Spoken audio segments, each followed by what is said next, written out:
ازيكم حبايبي؟ عاملين ايه؟ يا رب تكونوا بخير وفي احسن حال. آه صباح الخير على احلى ستات. جاي النهارده بقى اشجعكم بروتين جامد قوي. هكمل معاكم طبعا الشقه زي ما انتوا شفتوا، عملنا مع بعض الاوض ومسكت بقى ايه، قلت اكمل بقى الشقه كمان. وانا نشيطه كده هنعمل ايه، ربنا يقوينا. مسكت الطرقه بتاعه الاوض، مسكت الطرقتين نضفتهم ولمعتهم وخليتهم زي القشطه. وبعد كده دخلت ايه، الله المستعان بقى ايه، على المطبخ. قلت ارتب فيه شويه و... ونضفوه وكده، واشيل مكان المطبخ والبوتاجاز والحاجه بتاعتي، يعني اشيلها وامسح مكانها وانضفها بالمره. مع الحمد لله هي الحياه كده، حبه تفاؤل على حبه تعب على حبه نشاط على حبه هي خلطبيطه كده، خلطبيطه بالصلصه يعني. لازم ندي لنفسنا تفاؤل وحب و... ورضا، علشان خاطر ايه نقدر نكمل وننظف ونعمل الحاجات اللي احنا بنعملها دي ونحب بيتنا. بصوا كانت الدنيا مدعكة. كنت عاملة شوية بليلة باللبن لولادي، فالصراحة كانوا فوروا على البوتاجاز، وكمان كان عندي حتتين بسبوسة كده ولادي ما كلوهمش باظوا. فكمان ايه، حطيتهم للفراخ بتاعتي يعني. عايزة اصورهم لكم. ما شاء الله ما شاء الله. انا في اول القناه خالص لما فتحتها كلمتكم عن موضوع الفراخ ده، وكنت جايباهم كتاكيت صغننين جدا.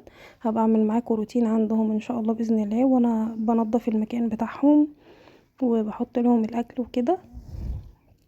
صدقوني حاجه نظيفه وحاجه مضمونه في بيتك، انتي اللي عاملاها وانتي اللي مربياها، وحاجه بلدي نظيفه كده، مش زي الحاجات اللي بنشتريها من بره وفراخ محقونه. لا دي حاجه احنا مربيينها ونضيفه وعلى ايدينا.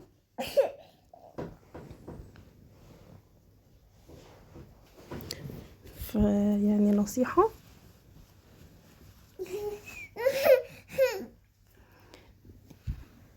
معلش انا سرحت منكم.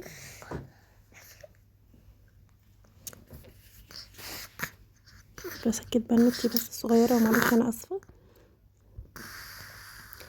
صحيت فبنيمها تاني. تحسوهم ايه يعني، اللي هو مش عايزين ننام بسرعة. انا عايزة اقعد. انتي هتنيميني بالعافية. الاطفال دول ربنا يهديهم، طول ما انتي عايزة تعملي حاجة عايزين يقعدوا معاكي صاحيين قاعدين. فالحمد لله على كل حال، ربنا يحفظهم يا رب ويحميهم. قومي بقى يلا انتي كمان اتنشطي، عندك ازايز فاضية صبنيها وامليها. وعندك بقى لو عندك حاجة في المطبخ، عندك حاجة في الشقة، عندك حاجة في الشقة يعني، او في المطبخ او في اي مكان في البيت، قومي وروقيها. عندك غسيل اغسليه، عندك غسيل اتغسل وخلاص نشف طبقيه او لميه. اديتك طاقة ايجابية اهو. يا رب فعلا اكون بوصلها لكم بشكل كويس بتحبوه، سهل وبسيط كده. فيلا قومي تشجعي كده حطي لي بقى لايك وقومي ايه اتشجعي، يلا شمري كده وحبة تفاؤل وحبة ايجابية في البيت ونضفي الدنيا عندك. همسك بقى تحت الحوض كان مكركب شوية، هكنس وانضف تحته وبعدين ايه همسحه. متنسيش بقى اللايك المتين ها. همسح وانضف وبعدين ايه هرتب الحاجة اللي كانت ايه تحته. انا مش مكركبة الدنيا قوي تحته يعني، حاطه حاجات بسيطة كده وشوية اكياس كانوا عندي، دي علب. العلب دي الصراحة انا مش برميها، انا بحتفظ بيها، لان ساعات كتيرة قوي بستخدمها في خزين او في حاجة عندي، حاجة عايزة اشيلها، حاجة زيادة عندي بحطها وبشيلها في العلب دي. زي ما شفتوني كده لما كنت عاملة لكم موضوع العلب دي، لما حطينا فيها الخزين يعني. هرصهم اهو. النظام حلو برضو، نظام جميل قوي يا جماعة الصراحة. الواحد لما بيبدأ ينظم او ينظف المكان بيبقى حلو جدا. دي انا شنط كده بخليها الصراحة ما برميهاش، بتبقى نظيفة يعني، فبخليها بحطها للسلات بتاعة الزبالة. اي سله عندي بتاعت زباله، بحط الكيس ولما خلاص تتملي باخد الكيس زي ما هو كده وبرميه في الزباله.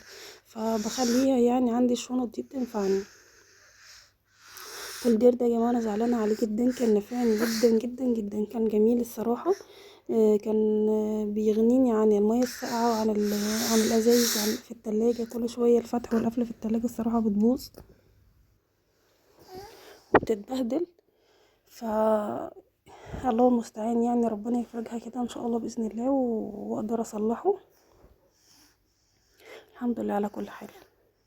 يا لو وصلتي معايا لحد هنا بقى، اللايك اللايك اللايك بالله عليك، اكبروا بخاطري، اكبروا بخاطري واعملوا احلى لايك منكم كده ويا ريت لو كومنتوا بتشجيع منكم بتفرق جدا والله. ف يا ريت نشجع بعض كده ونخلي بعض ايه دايما في حب، في مساعدة لله يعني.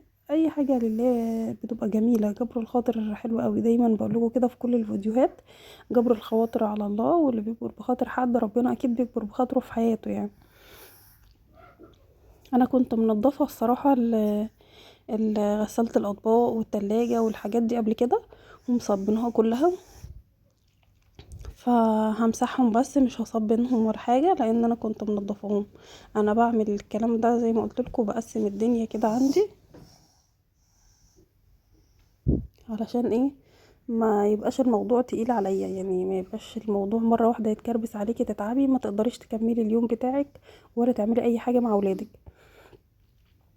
لا، بعمل حاجه حاجه كده. وبرضو القلايه كنت منضفاها معاكم والشفاط وحاجتي كلها الحمد لله، كنت يعني قسمتها زي ما انتوا شفتوا، فما مش حاسه بتعب الحمد لله. هو نضفت الشقه بس وخلاص، والمطبخ زي ما انتوا شفتوا. لما تكوني بتنظمي حياتك يعني وبتنظمي حاجتك كده والدنيا حلوة معاكي، هتلاقي ان انتي موضوع الشقة والتنظيف ده بقى سهل على قلبك كده وبقى جميل وبتحبيه يعني. بصوا انا عايزه اقول لكم عامله فكره للستاره دي، ان انا عاملاها باستك. ودقلها خرملها بالشنيور كده، مسمار في الجنب هنا ومسمار في الجنب هنا، ويا حبايب قلبي ورابطه الاستك فيها. فمخلياها كده بصوا زي ايه، زي الستاير بتاعتنا بالظبط بتاعت الاوض وكده يعني. بلم وافرد فيها وجميله.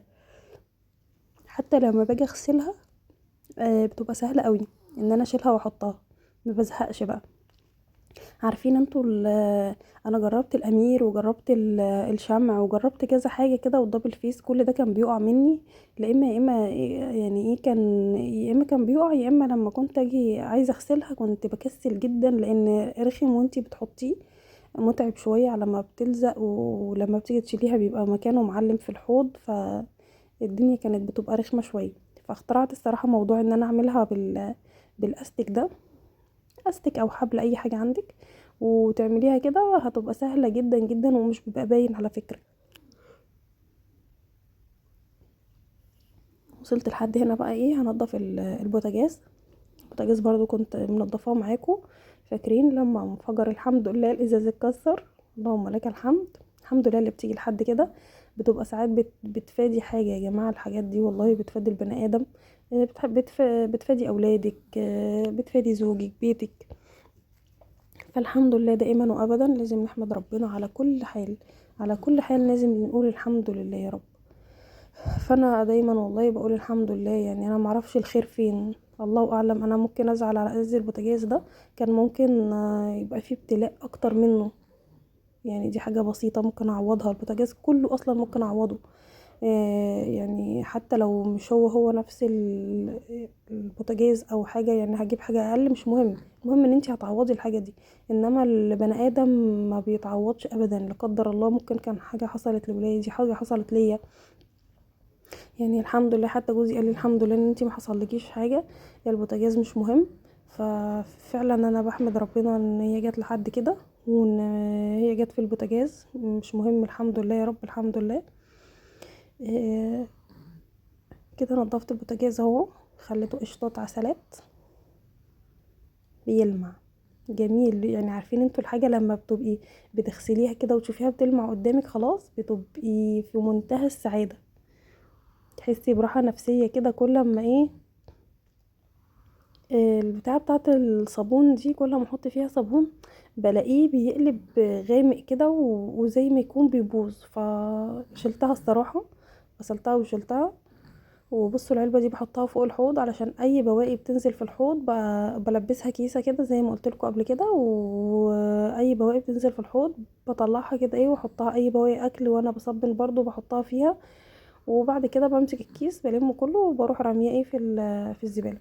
دي حاجات بحطها كنت حاطه لها للفراخ بتاعتي يعني، كنت حاطه لهم اكل فيها فصبنتها، وطبعا خلاص انا مش عايزه السلكه تاني علشان كده صبنت بيها وهرميها. علشان بس لو حد قال انتي هتصبني بالسلكه وترجعي تاني، لا لا، انا صبنت خليتها في الاخر خالص وصبنت بيها علشان خلاص كده هرمي السلكه، هصبن بيها الحوض وهرمي السلكه. اهم حاجه لما يكون عندك فراخ او حاجه زي كده في البيت ان انتي ايه تكوني دايما بتطهري بتنضفي، عندك كلور تمسحي بيه علشان بس ايه ما يبقاش فيه اي امراض او اي عدوى او اي حاجه او اي هاموش الناموس الحاجات دي. كده خلاص خلصت. الله على اللحظه الجميله دي، لما تبصي تلاقي الحوض كده فله، احساس جميل، تحسي ان انتي بتتنفسي براحه نفسيه جدا. اكيد كلنا بنحب الاحساس ده، اكيد اكيد اكيد يعني.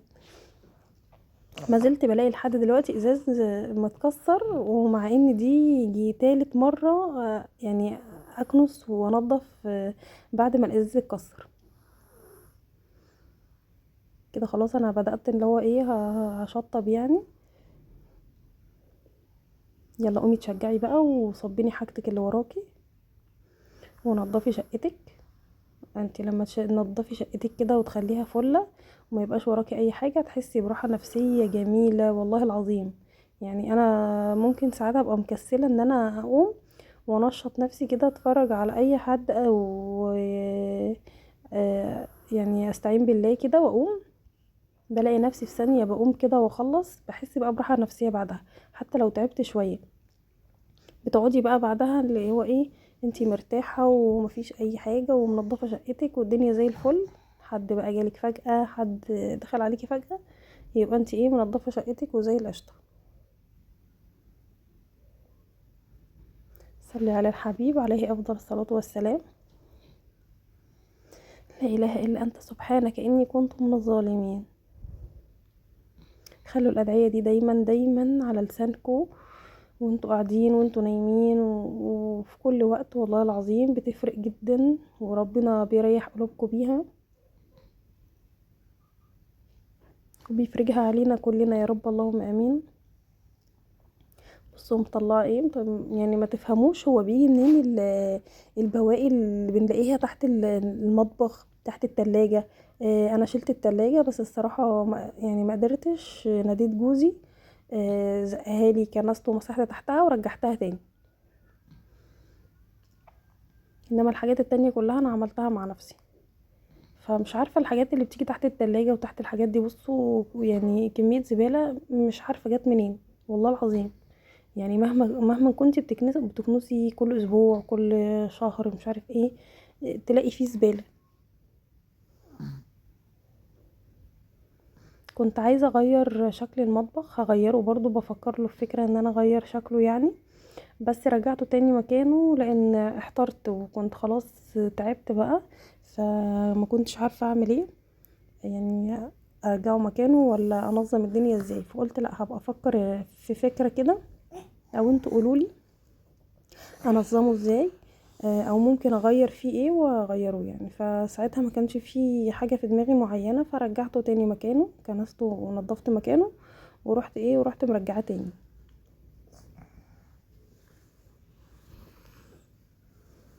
بصوا كميه زباله. وبعدين عندي بنوتي دايما تمسك لي المعالق وترميها لي ورا يعني تفضل تفتح الدرج بتاع المعالق ده وتفضل ترمي فيه. عندها هوايه في رمي المعالق كل ما تدخلي المطبخ.